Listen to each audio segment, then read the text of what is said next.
تاجدار کائنات، فخر موجودات، صاحب الاولاق، حضرت آمنہ کی لال، حضرت محمد مصطفیٰ صلی اللہ تعالی علیہ وآلہ وسلم کا فرمان علی شان حضرت ابو ہریرہ رضی اللہ تعالی عنہ بیان کرتے ہیں۔ فرماتے ہیں کہ تاجدار کائنات صلی اللہ تعالی وسلم نے ارشاد فرمایا کہ اللہ رب العزت فرماتا ہے، یعنی حدیث قدسی ہے، اللہ رب العزت ارشاد فرماتا ہے کل عمل ابن آدم لہو، فرمائے انسان ابن آدم یعنی اولاد آدم جو بھی عمل کرتے ہیں وہ انہی کے لیے ہوتا ہے۔ نماز پڑھتے ہیں، مثلا حج ادا کرتے ہیں، خیرات و صدقات کرتے ہیں، جو بھی خیر اور بھلائی کا کام کرتے ہیں فرمایا وہ انہی کے لیے ہوتا ہے۔ آگے فرمایا الا الصیام، سوائے روزہ کے، فَإِنَّهُ لِي وَأَنَا أَجْزِي بِهِ، روزہ میرے لیے ہوتا ہے اور میں خود ہی اس کی جزا عطا فرماؤں گا۔ جتنے باقی اعمال ہیں، جتنی عبادات ہیں، جتنی ریاضات ہیں، جتنے خیر کے کام ہیں اور جتنے بھلائی کے عمل ہیں، تمام کو منسوب کر دیا بندے کی طرف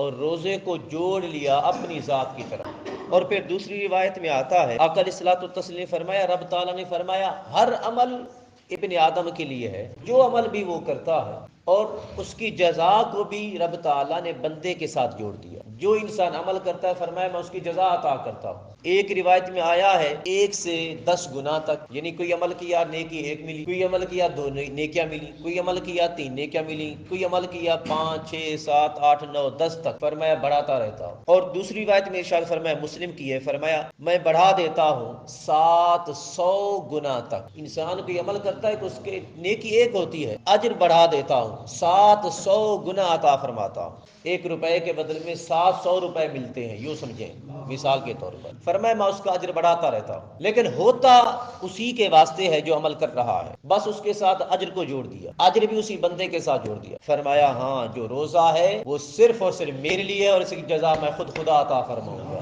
اب رب تعالیٰ نے روزے کے عمل کو بھی اپنی ذات کے ساتھ جوڑ دیا اور روزے کی جزا کو بھی اپنے ساتھ جوڑ دیا۔ جنت کی طرف نہیں جوڑا، ثواب کی طرف نہیں جوڑا، جزا کی طرف نہیں جوڑا، کسی انعام کی طرف نہیں جوڑا، فرمایا میں خود عطا کروں گا۔ اب اس کا جزا، ثواب اور بدلہ کیا ہوگا یہ کوئی نہیں جانتا سوائے خدا کے۔ فرمایا میں خود جانتا ہوں میں کیا عطا فرمانے والا ہوں۔ ارے ایسا کوئی مخفی خزانہ ہوگا نا، کوئی تو مخفی خزانہ ہوگا جس کے لیے رب تعالیٰ نے فرمایا وہ جو ہے وہ کوئی نہیں جانتا سوائے میری ذات کے۔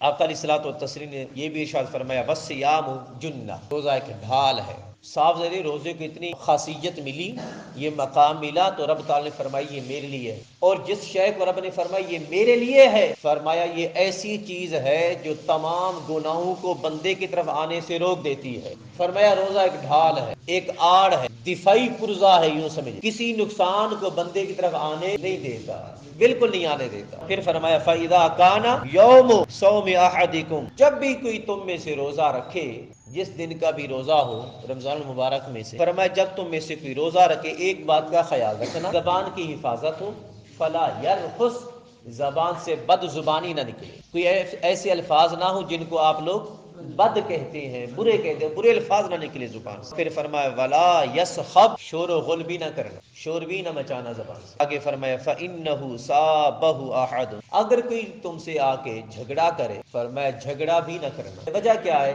فرمایا اللہ کے بندو تم جانتے نہیں ہو تم میرے لیے ہو چکے ہو۔ ارے جو میرے لیے ہو چکا ہے، جو کسی کے لیے ہو چکا ہوتا ہے، اب پھر وہ نہیں ہوتا بلکہ اس کا مالک ہوتا ہے۔ اب اگر کوئی تم سے لڑے گا، کوئی تم سے جھگڑا کرے گا، وہ تم سے جھگڑا کرنے والا نہیں بلکہ وہ خدا سے جھگڑا کرنے والا ہے۔ یہ روزہ کی اہمیت ہے۔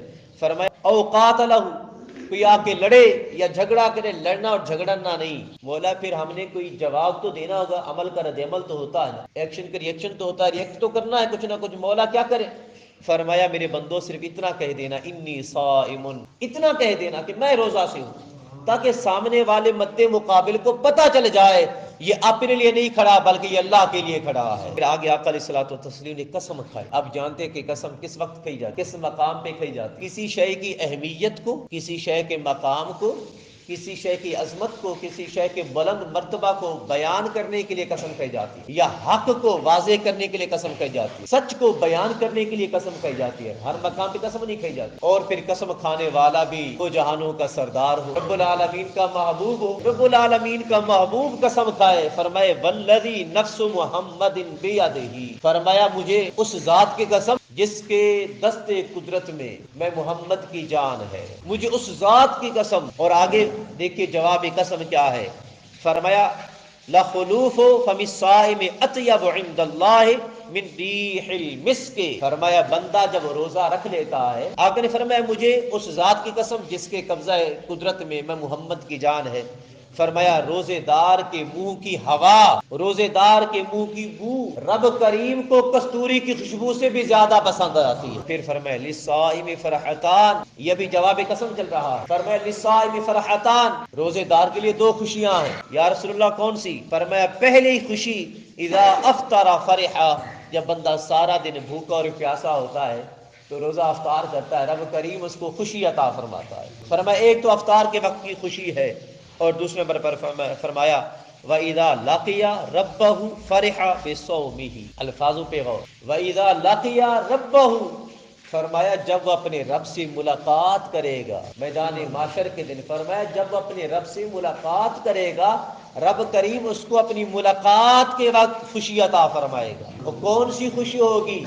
دوسری حدیث پاک میں آیا رب کریم اس کو اپنا دیدار عطا فرمائے گا۔ اپنے یہ دیدار کا مطلب یہ ہے کہ وہ بندہ سب سے زیادہ رب کے قریب ہوگا، سب سے زیادہ قریب ہوگا، اور وہ سب سے زیادہ جو قریب ہوگا جنت کے دن اتنا بڑا سردار ہوگا۔ یہ دنیا جہان کا قانون بھی اسی طرح ہے، اگر کوئی وقت کے حاکم کے زیادہ قریب ہو اس کی اتنی زیادہ مانی جاتی ہے، اس کو اتنا زیادہ عزت دی جاتی ہے۔ بھئی حاکم وقت کا زیادہ مقرب بندہ ہے، یہ وزیر اعظم ہے، یہ فلاں ہے، یہ فلاں ہے۔